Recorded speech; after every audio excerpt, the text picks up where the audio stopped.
Pai do Senhor, irmãos, graças a Deus por tudo que Deus tem feito em nossas vidas. Hoje, nossa lição de número 10 e o nosso tema é os cuidados e deveres da nova geração.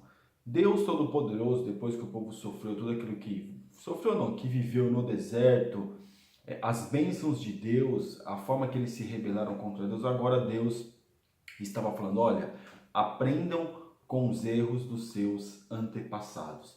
Então nessa lição nós vamos ver o que Deus fez para que o povo pudesse entrar na terra prometida de uma forma sadia, de uma forma abençoada. Deus deu as leis para quê? Não para prejudicar o povo, mas sim para proteger o povo das situações que poderiam vir.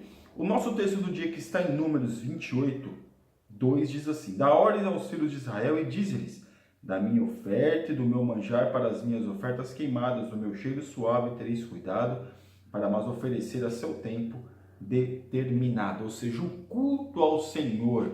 Agora, eles deveriam estar atentos ao culto, às leis, aquilo que Deus exigia naqueles dias, né?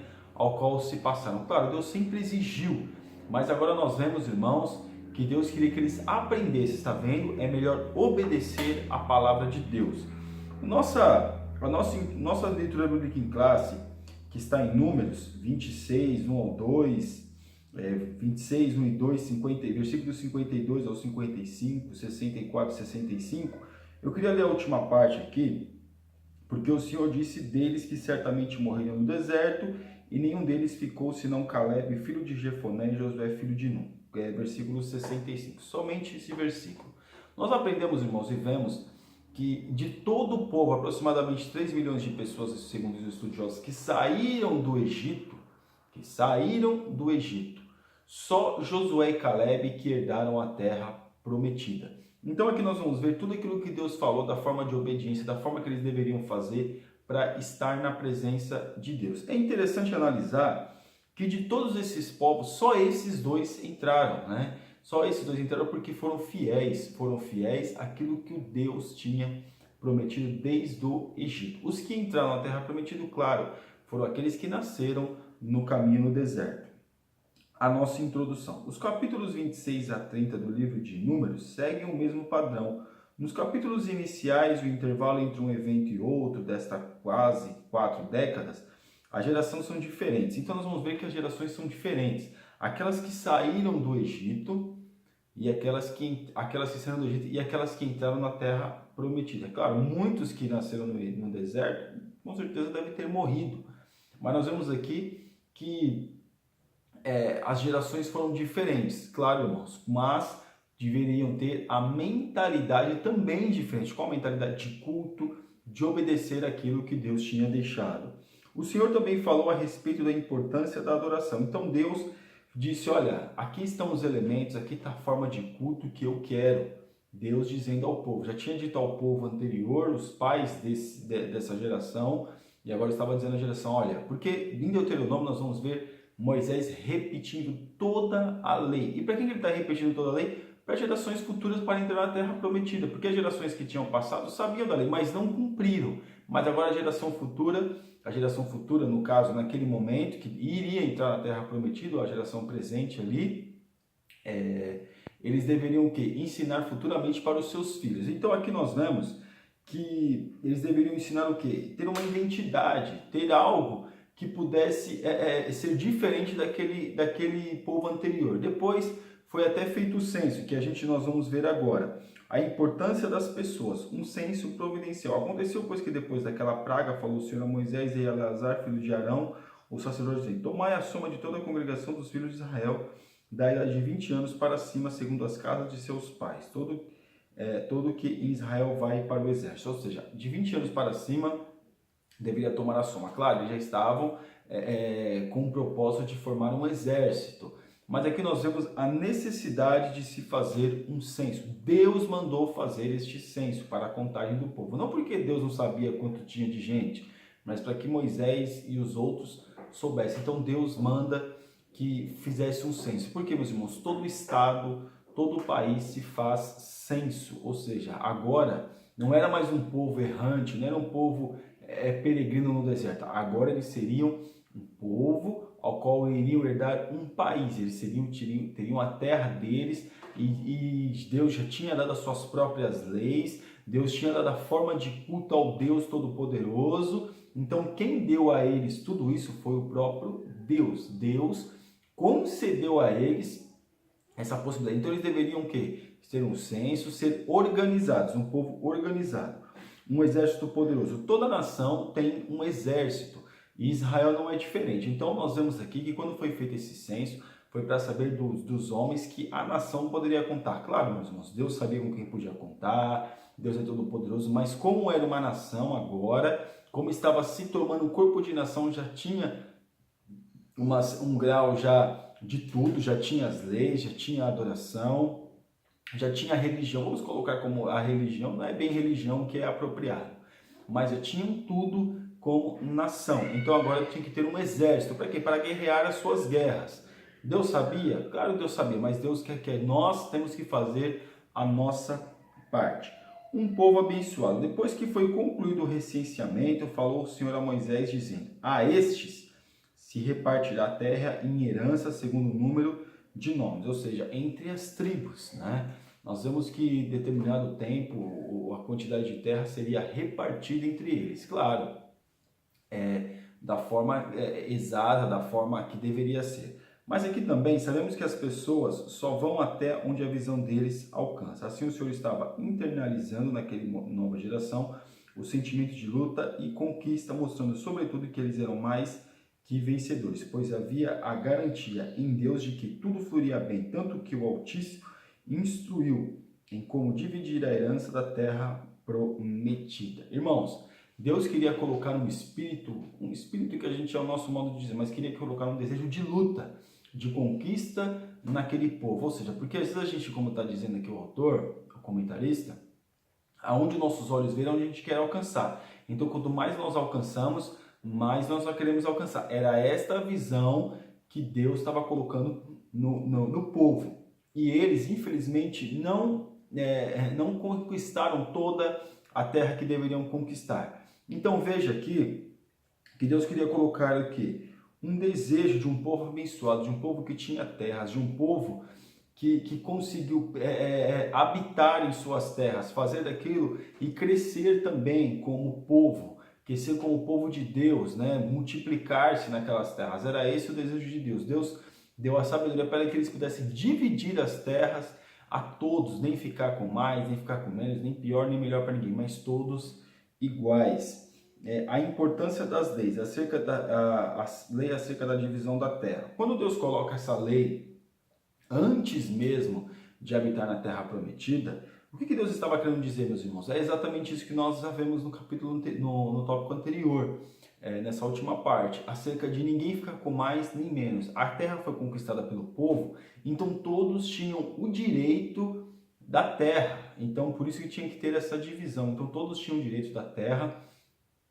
E aqui nós vemos que foi criada uma lei para isso. Ninguém ficar com mais, ninguém ficar com menos, ninguém invadir a terra de ninguém, porque existia a lei. A lei dizia que eles tinham aquele acordo de cada um ficar com a sua terra, cada tribo ficar com a sua terra, cada povo ficar com a sua terra, cada família estar com a sua terra, para que ninguém viesse invadir a terra de ninguém. Com certeza tinha escritura, tinha tudo documentado da forma da época, claro, né, meus irmãos? Na forma da época tinha tudo documentado. Para quê? Para que viesse ter uma organização. A lei para proteger os relacionamentos. Deus estabeleceu leis acerca de votos de mulheres e dos homens. O próprio Senhor era evitar que os votos feitos viessem a afetar os relacionamentos entre marido e mulher ou entre pai e filha, né? Então Deus até fez uma lei para proteger os relacionamentos de pai com filho, de filho com pai, de esposo e marido, de marido com esposa, de esposa com marido e de marido com esposa. Para quê? Para que viesse a ter uma proteção. Hoje nós vemos que a lei protege o homem, protege a mulher, principalmente os filhos. Para quê? Para que não virar uma bagunça, né? Cada ter relação, minha filha eu posso fazer o que? Não, a lei proteger não pode, porque também existem vários fatores que é fator moral. Por que a pessoa sabe que é errado? Porque a lei diz que é errado. Né? A lei diz que é errado, então a pessoa no seu subconsciente já sabe que está errado. E no seu consciente também sabe que aquilo é errado. Então a lei diz. Então a lei foi feita para proteger.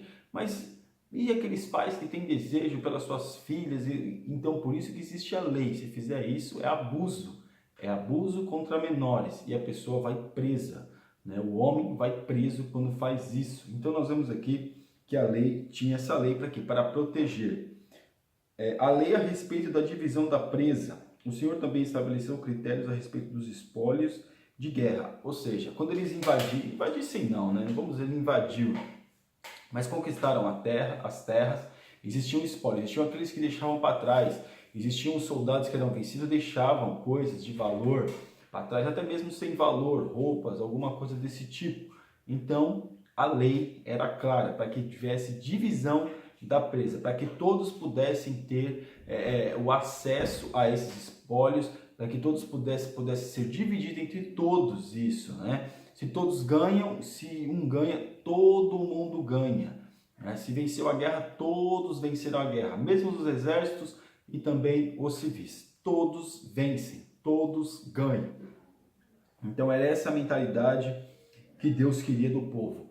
A lei foi colocada não para prejudicar o povo, mas sim para abençoar o povo. Então o povo estava sendo abençoado através das leis. E quem fez as leis? O próprio Deus, irmãos. Deus fez as leis para que o povo respeitasse, não para prejudicar, não para limitar o povo no sentido, eu não posso fazer o que eu quiser, não, para proteger o povo. Por isso que existe lei nos países, né? Por isso que existe lei nas constituições dos países, dos estados.